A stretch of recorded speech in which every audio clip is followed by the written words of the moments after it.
Oh hi po. How's everybody doing today? Once again, welcome to Levis Kitchen. Today I'm gonna show you how to make a special kare kare. I'm gonna be using beef face, beef shank, and beef tripe. Okay, just like my mother taught me how to make kare kare. So stay tuned and let's do it. Oh, so the beef. Good size of beef. Shank beef.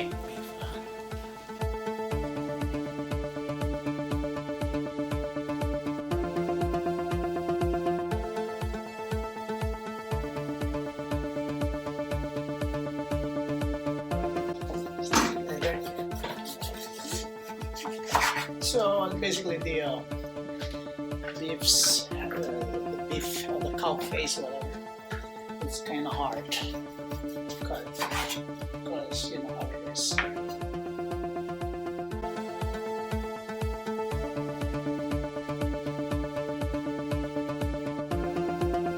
This is our cow face. Okay, now we're gonna wash it and the pressure cooker natin.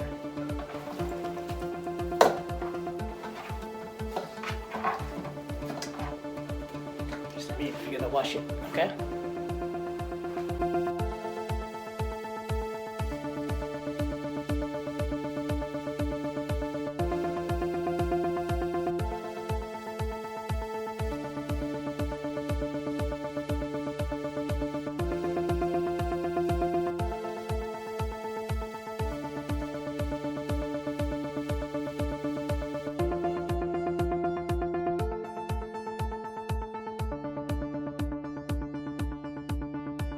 So, bali malinis na yung ating baka.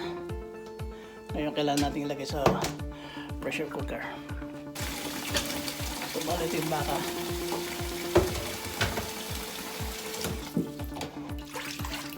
Lalagyan ko siya ng tubig tapos pressure cooker natin. Okay? Ganun lang karaming tubig. Huwag mo yung overflow.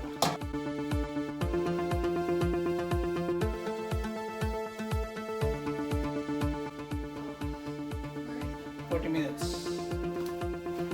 Meron pa tayong beef tripe dito. Medyo process pa ng konti. Ito, walya. Okay. Harap ito. Kailangan din natin siyang ikat.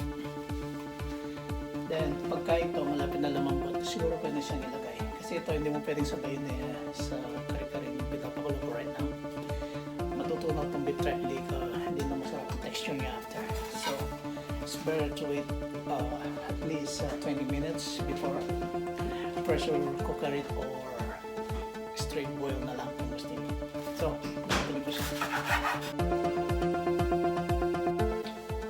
Sarap ng kare-kare ito. Ang daming sangkap. Special. Birthday kasi ng esposa. Kaya gusto niya request ng kare-kare. At saka yung mother-in-law ko. Shout pala kay Mami. Hi, Mami Pilien. Minda.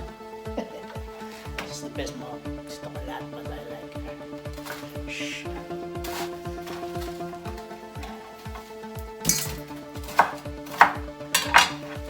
So, paligid nyo lang. Kailangan natin dito ang gaset.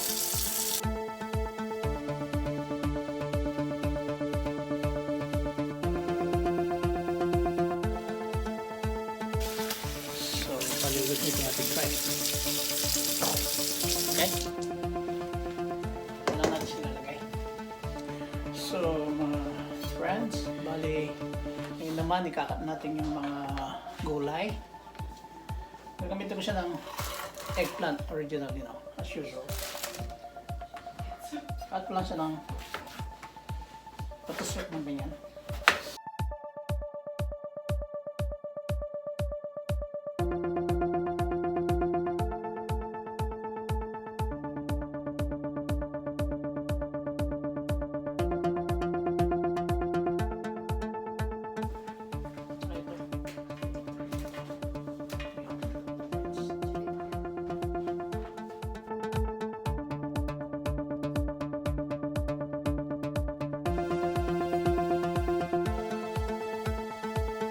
Tapos mga kaibigan, don't forget to always wash your vegetable no matter what. Kasi minsan baka meron pa siyang chemical na hindi nila na rinse out. Mahirap na. Kasi masakit ang tiyan nyo, food poison.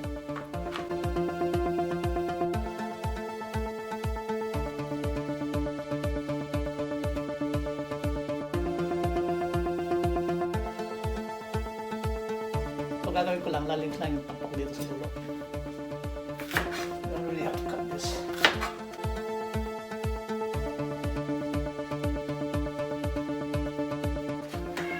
Ayun.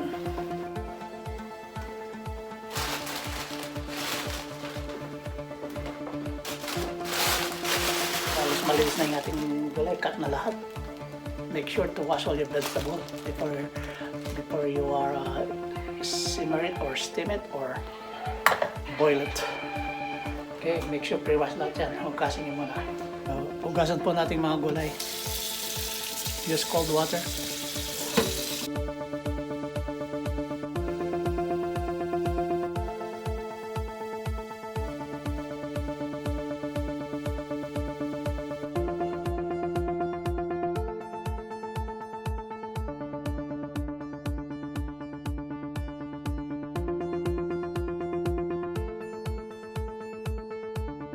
First, lagyan mo konti salt. Itong ano mo. Para yung parang yung gulay stay ano siya, green. Hindi siya mag-blur yung kulay. So, lutuin ko na muna yung ating bok choy, baby bok choy.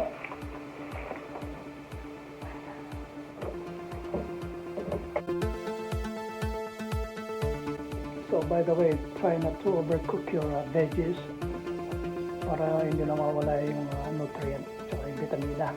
Ika nga. Kailangan tama yung pagka-greenish niya. Kasi pag ibang kulay na yung green, kaya nito. Mas nasa tubig na yung kanyang sustansya. So, when you're cooking this one, make sure na huwag yung overcook.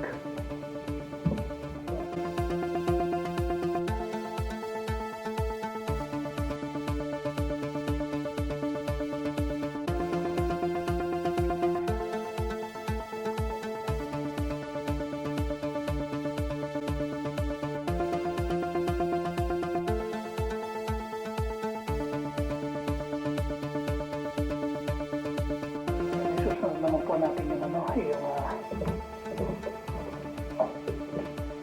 eggplant at saka yung talong. Sitaw.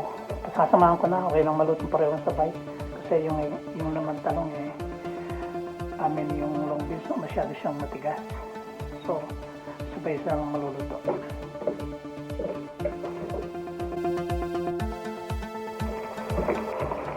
Pwede na natin yan itong gulay natin. Ready na.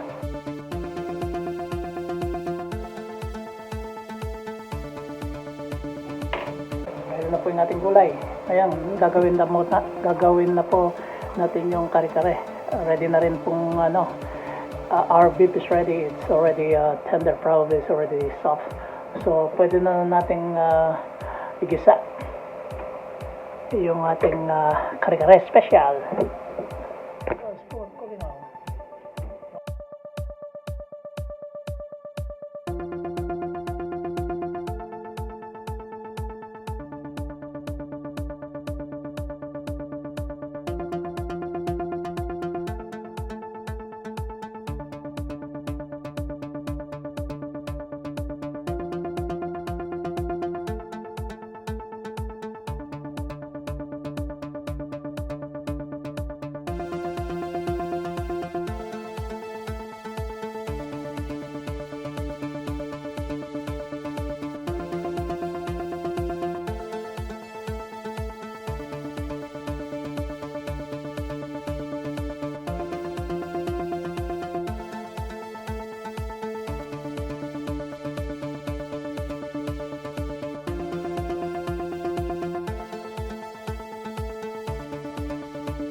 Kaibigan, ngayon lalagyan na po natin yung beef tripe dito.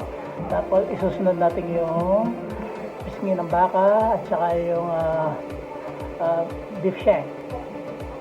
Here. It's gonna use my hand's clean. Para mabilis. Ang tripe, kailangan ganyan.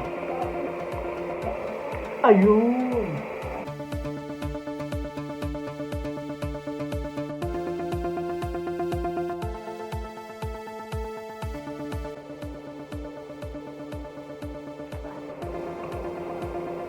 Mamaya ko na po ihalo yung beef pag malambot na itong tripe natin. Baka kasi maging ma-overcook siya, magiging shredded, matutunaw lang. So hindi maganda. Sayang lang yung beef.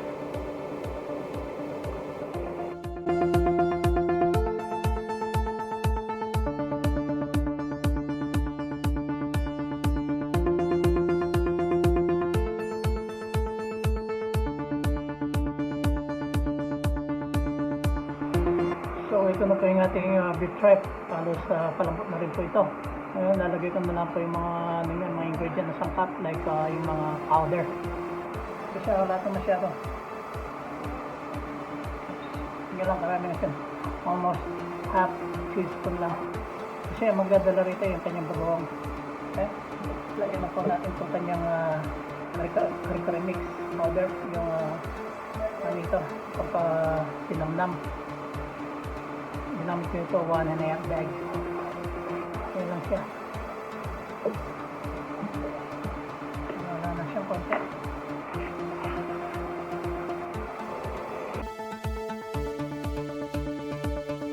So now our tripe is cooked. Now we're gonna add the stuff beef.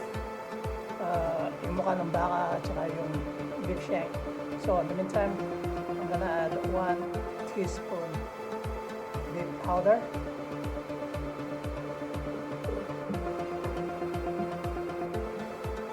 2 spoon brown sugar, give it a little bit nice sweet tender and flavor.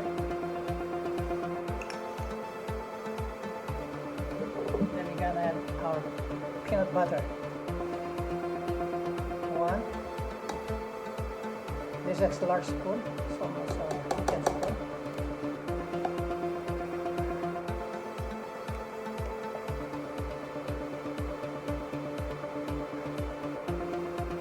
Like that. Now we're gonna add our beef from pressure cooker.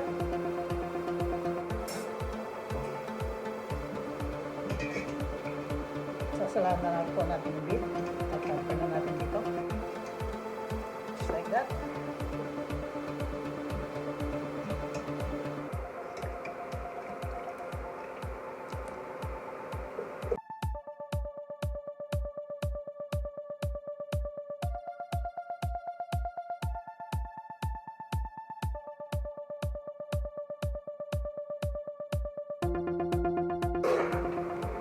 So ready na po itong ating Kare Kare ha. Ganyan lang po siya. Gusto yung dry pa yung sauce ninyo, nasa sa inyo yung diskarte. I-dry nyo pa ng konti. Lutuin nyo pa ng konti para mag-saturate ng konti yung sauce.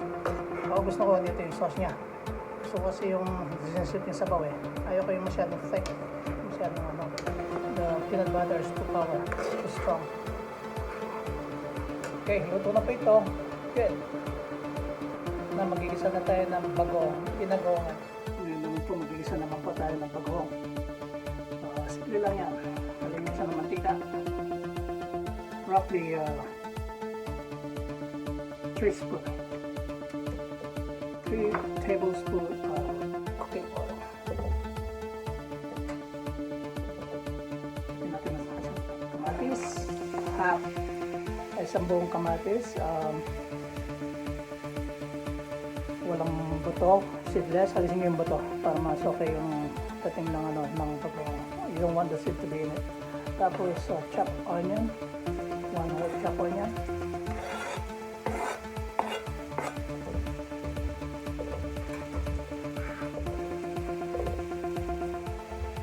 Bawang. Like 4 cloves of garlic. Yun lang, sabayan lang natin siya mag-saute. Lagyan siya ito ng konting lang ang sweet para may texture siya ng kulay ng titing. Kasi yung lalagay kong bagong dito is fresh. Hindi yung gisado pa. Yung ano pa siya, kumbaga, hindi pa siya luto yata.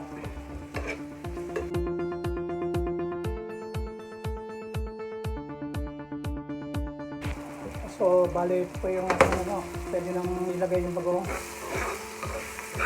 alamang na tubig ko.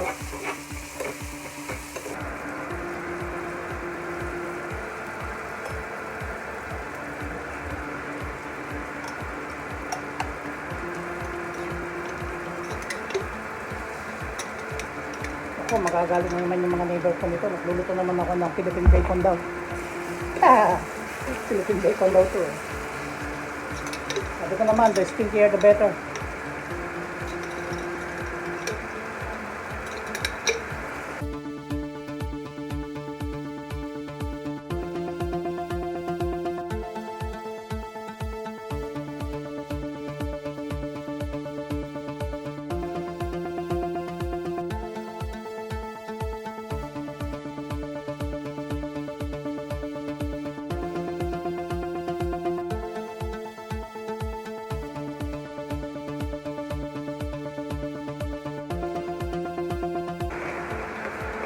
Okay, so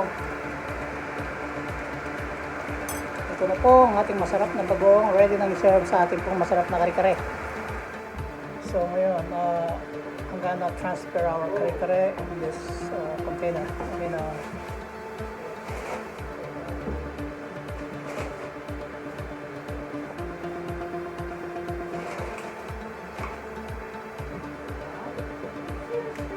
they look so yummy.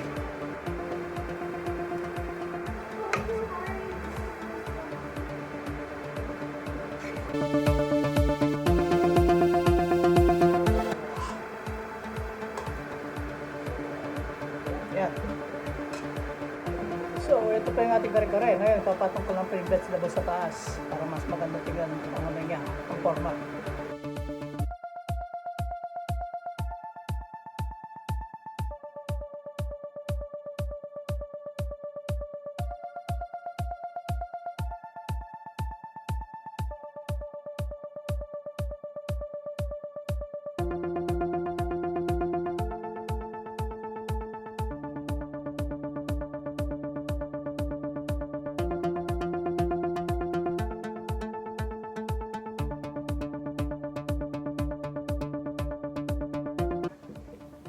Kaibigan, ito na po ang ating kare-kare.